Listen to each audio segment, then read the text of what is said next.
లక్షలాది మంది పిల్లలు చదువుకుంటే ఆ చదువుకున్న పిల్లలకు భోజనం గురించి కానీ డైట్స్ గురించి కానీ నేను ఛార్జెస్ పెంచుదాము, మా వెల్ఫేర్ పిల్లలు గొప్పగా ఉండాలని ఆలోచన చేయలే. 2023 డిసెంబర్ లోపల ప్రజాపాలన గౌరవ ముఖ్యమంత్రి రేవంత్ రెడ్డి గారి నేతృత్వం లోపల ప్రజలు మార్పు కోరుకొని దేవుడు చల్లగా చూసి తెలంగాణ ప్రజలు ఆశీర్వదించినటువంటి ముఖ్యమంత్రి రేవంత్ రెడ్డి గారి నేతృత్వం లోపల ఈరోజు లక్షలాది మంది పిల్లలకు డైట్ ఛార్జీలు పెంచడం జరిగింది, కాస్మెటిక్ ఛార్జీలు పెంచడం జరిగింది. పిల్లలకు గొప్పగా మెను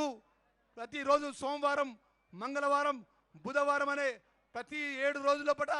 ఏ రోజు ఏ భోజన సదుపాయం ఏర్పాటు చేయాలో ఆ జిల్లా కలెక్టర్ ఆధ్వర్యంలో ఆల్ వెల్ఫేర్ డిపార్ట్మెంట్ అధికారుల సమన్వయంతోనే గొప్పగా భోజన సదుపాయాన్ని ఏర్పాటు చేసి ఫ్యాకల్టీ పరంగా గొప్పగా చదువుకునే విధంగా ఈరోజు రాష్ట్రంలో ఉన్నటువంటి అంబేద్కర్ స్టడీ సర్కిల్ ద్వారా ఎస్సీ ఏదైతే గొప్పగా చదువుకున్న పిల్లలు ఈ రాష్ట్రంలో గ్రూప్ 1